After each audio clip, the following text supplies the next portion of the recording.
بررسی اقدامات تاجیکستان وابسته به حقوق انسان در سازمان ملل متحد.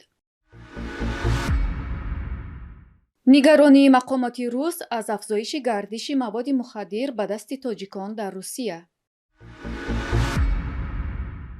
افزایش صادرات برق تاجیکستان به خارج. آغاز تحقق طرح تقویت مدیریت آب و آبیاری در کشور. فردا قرار است در سازمان ملل متحد اقدامات تاجیکستان در جهت محو تبعیض نژادی در کشور بررسی شود. به اطلاع رادیوی آزادی طی یک جلسه که در یکی از کمیته‌های سازمان ملل متحد از 11 اپریل به این سو در حال برگزاری است، 20-21 اپریل اقدامات تاجیکستان در راستای محو تبعیض نژادی در کشور بررسی می شود. گفته می شود در این جلسه رعایت حق و حقوق تمام مردم کشور نوابسته از جنس، نژاد و ارق و قوم مورد بررسی قرار می گیرند. همزمان منبع اطلاع می دهد در گزارشی که نهادهای مسئول حکومت تاجیکستان به این جلسه پیشنهاد کردند گفته می شود در تاجیکستان تمام زمینه‌های حقوقی برای تأمین برابری مردم نوابسته از جنس، نژاد، ملت و قوم و دین و مذهب فراهم شده است. در حال حکومت تاجیکستان از تأمین برابری مردم گزارش داده است که در چند روز پیش عبدالحنان عبدالمنان، یک روحانی در جنوب تاجیکستان، برای منع کردن سرودخوانی در توی برادرش بازداشت و زندانی شد. بعداً مقامات دادستانی ولایت ختلان ادعا کردند که او با پسندیدن موقع مخالفین در رسانه‌های اجتماعی به آنها همعقیدگی نشان داده است. گذشته از این اخیراً سیویکوس، سازمانی که آزادی‌های بنیادی را در 197 کشور جهان مورد بررسی قرار می‌دهد، تاجیکستان را کشوری پوشیده اعلان و آن را در قطار چین و ترکمنستان جا کرد. در چنین حال سوال این خواهد بود که از رعایت حقوق کدام قشر جامعه کشور میتوان حرف زد؟ در یک دولت خودکامه حقوق انسان، عموما حقوق تمام شهروندان، البته که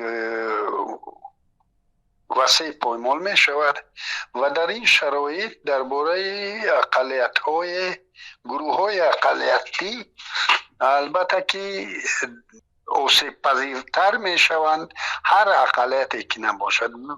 علاوه بر این در تاجیکستان نسبت بدخشان که در این گزارش آمده است، در تاجیکستان نه فقط مقامات امروزه بلکه اکثر جامعه تاجیکستان، غیر بدخشانی تاجیکستان، موجودیت قوم جداگانه یا گروه قومی با نام بدخشانی و پامیری را اعتراف ندارند و مفهوم غیر قانونی اعلان شده است و در هر جایی که حتی در بدخشان با زبان محلی گپ زدن را در معرض عام اجازه نمیتند و طبیعی است که حکومت تاجیکستان در جلسه هاش از موجودیت چنین قوم اصلا اعتراف نمی کند و این مسئله را که سازمان های بین الخلقی از جمله سازمان ملل متحد می بردارد، اینها گفتنی هستند که در تاجیکستان اقلیت قومی به نام پامیری وجود ندارد. حدود 2 سال است که سرکوب مردم بدخشان در ضمن حق طلبی ایشان ادامه دارد، به حدی که در رسانه‌های بین المللی یا خارجی این مسئله به عنوان نسل کشی مطرح می شود. در این ضمن ایده از کارشناسان محلی بر این نظرند که واقعیت بدخشان ادامه سرکوب فعالان حق طلب در غرمکولاب است که از سال 2008 به این سو ادامه دارد. در منطقه دیگر به فرق از بدخشان یک نوع گروه های سرکوب می شدند که یا مخالف این حکومت بودند یا واقعا در جنایت ها دست داشته بودند، لیکن در بدخشان آمدند و محض جنگ هویتی را آن را پیاده ساختند، یعنی جنگ با هویت آنجا. اگر فقط او مردم را می کشتند، امان 70 نفر را می کشتند و امروز مناسبت دیگر می بود، من نمی گفتم، چنین نمی گفتم، ولی اون مناسبتی که امروز نسبت این مردم هنوز ادامه دارد در بدخشان و در تمام تاجیکستان، از آن دلالت می دهد که این محض مشکلی هویتی بود، یعنی مشکلی تفاوتی قومی بود بین این مردم و مقامات امروزه. اما منبع می نویسد مقامات سازمان ملل هم در یادداشتی که به حکومت فرستادند گفتند هنگام جلسه درباره وضع در ولایت مختار کوهستانی بدخشان هم میپرسند که سال گذشته شاهد ناآرامی و مرگ چندین نفر شد. در این یادداشت آمده است که مسئله سبب‌های تشنج اوضاع در منطقه و رسیدگی حکومت به نیازهای مردم محلی مورد توجه قرار خواهد گرفت. حالانکه این تشنج منطقه در بدخشان کشتار و بازداشت و زندانی کردن چندین نفر را در پی داشت. یک مقام روس از افزایش گردش غیرقانونی مواد مخدر در روسیه و دست داشتن مهاجران کره تاجیک در توسعه آن اظهار نگرانی کرده است. کیریل کابانوف، رئیس کمیته ضد فساد مالی روسیه، در صحبت با سایت سرگرد گفته است کارگران مهاجر از کشورهای آسیای مرکزی زمینه قابل ملاحظه جنایی را در کشور آنها فراهم می‌کنند. این مقام روس که عضو شورای نزد ریاست جمهوری روسیه نیز هست، در ادامه صحبتش افزود همان زادگان تاجیکستان به صورت فعال تلاش می‌نمایند کنترل گردش مواد مخدر را تحت نظارت بگیرند. این هم در حالی است که به گفته کیریل کابانوف آنها کوشش می‌کنند میزان گردش غیرقانونی مواد مخدر در روسیه را افزایش دهند. در همین حال این سایت روسی ادعا کرده است که بعد سقوط حکومت افغانستان به دست طالبان، انتقال غیرقانونی مواد مخدر از طریق تاجیکستان به روسیه افزوده است. حالانکه به نوشته این سایت بزرگترین راه‌های انتقال مواد مخدر به روسیه را نهادهای خاصه غربی به خصوص مرکز کشف آمریکا در دست دارد. ضمناً کیریل کابانوف نیز گفته است ماهیتاً از طریق مهاجران آن تاجیکانی که در فروش مواد مخدر دست دارند می‌خواهند جامعه ما را از درون به فروپاشی مواجه نمایند. اخیراً هم الکساندر باستریکین، رئیس کمیته تفتیشاتی روسیه، گفته بود که جنایات صادر شده در میان مهاجران افزایش 5 برابری دارد، اما در بیشتر موارد کارشناسان امور مهاجرت و مدافعان حقوق مهاجران در روسیه این گونه اتهامات را بی‌پایه می‌دانند. درآمد تاجیکستان از صادرات برق به بیش از 8 میلیون و 600 هزار دلار در 3 ماه اول سال رسیده است.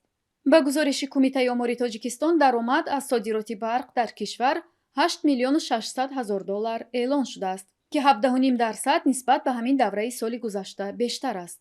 گفته می شود میزان پولی صادرات برق به خارج از کشور در همین مرحله سال 2022 7.3 میلیون دلار را تشکیل می کرد.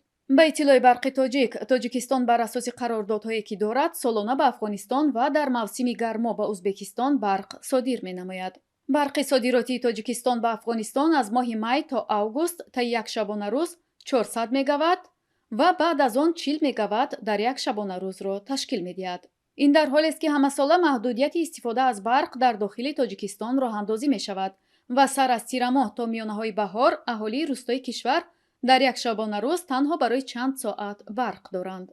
در ماه نوامبر سال گذشته تعدادی از ساکنان روستای کشور در ولایت‌های سوخت و ختلان در صحبت با رادیوی آزادی گفته بودند پیاده شدن محدودیت برق در روستا زندگی آنها را به مشکل مواجه می‌کند. اما مقامات برق تاجیک از شرح بیشتر این مسئله خودداری کرده بودند. بنابراین سوال مطرح این است که در حالی که حدود 6 ماه جامعه روستای تاجیکستان محروم از استفاده مداوم برق است، چرا برق کشور به خارج صادر می شود؟ چون این اقدامات مقامات کشور را به درآمد بیشتری آنها از فروش برق به خارج ربط می دهند. بارها مقامات تاجیکستان اعلام کرده بود که ما وقتی که نیروی برق زیاد میکنیم، مثلا فلان نیرو ها میسازیم دیگرش میسازیم، دیگر مردم ما همیشه صاحب برق میشن و ما مثلا مردم از زمستان و تابستان تامین میکنیم. ولی وقتی آخر دیدن که یگانه راه پول کار کردن یا پول یافتن همین فروش نیروی برق است. به همین خاطر نمیگم که ما اینقدر زیاد فروختیم، اینقدر فروختیم. به همین خاطر مردم در ناحیه ها، در دهات، اصلا در روستاهای تاجیکستان نیروی برق نیست. бояд гуфт дар 11 январи имсол бинобар сардӣ раис ҷумҳури тоҷикистон фармон дод ки ба маҳдудияти истифода аз барқ хотима дода шавад. аммо 31 январ ширкати барқи тоҷик таи баёнияе эълон кард маҳдудияти истифода аз барқ бо мақсади пешгирӣ кардани норасоии нерӯи барқ ва паёмадҳои манфии он ба соҳаҳои иҷтимоӣ иқтисодии кишвар ба роҳ монда шудааст. ба гузориши манобеъ, тоҷикистон дар давоми 20 соли охир танҳо соли 2017 лимити истифодаи барқ ҷорӣ накардааст. таҳаққуқи тарҳи тақвияти мудирияти обу обёрӣ дар тоҷикистон шурӯъ шудааст. ба иттилои Мираж Ньюз, ин тарҳ аз тарафи Бонки ҷаҳонӣ ва Иттиҳодияи Аврупо сармоягузорӣ мешавад ки он беш аз $46 миллион хоҳад буд. ҳадаф аз ин барнома кӯмаки ҳукумати Тоҷикистон дар заминаи таҳияи стратегияи обёрӣ, раванди ислоҳоти манобеъи рудхонаӣ, эҳёи сохторҳои хурди обёрӣ ки дар пайи селу обхезиҳо зуд вайрон мешаванд, эълон шудааст. бештаре аз сармоягузориҳои ин тарҳ барои канали аслии Вахш ва сохтори обёрии Шуробод масраф хоҳад шуд. ба қавли Вилиам Янг, коршиноси аршади мудирияти манобеъи обии Бонки ҷаҳонӣ, ин тарҳ барномаи миллии ислоҳоти обро суръат мебахшад. зарфияти тарҳи обрасониро тақвият медиҳад, тавассути муқовимат бо иқлим ва фарогирии гендерӣ дар беҳтар шудани шароити зиндагии деҳот ва амнияти озуқаворӣ саҳм мегузорад. бояд гуфт, дар замони шӯравӣ заминҳои зиёде аз Тоҷикистон бахусус дар ҷануби кишвар аз тариқи дастгоҳҳои обкашӣ обёрӣ мешуданд, ки баъди истиқлол ҳукумат натавонист ин сохторро ҳифз кунад, ки дар натиҷа заминҳои зиёде беоб монданд. дар ин зимн маҳаллаҳои беоб ҳам дар Тоҷикистон афзуданд, ки ҳатто оби ошомиданӣ ба ин гуна маҳаллаҳо аз дигар ҷо оварда мешавад. ин ҳам дар ҳолест, ки ниҳодҳои ҳукуматӣ аз ташаббусҳои созандаи Тоҷикистон дар робита ба истифодаи об дар сатҳи байналмилалӣ мадҳу ситоиш мекунанд, ҳолон ки аҳолии кишвар аз беобӣ дар ранҷ асту мақомот ба мудирияти дурусти манобеъи оби ватанӣ муваффақ нашудаанд.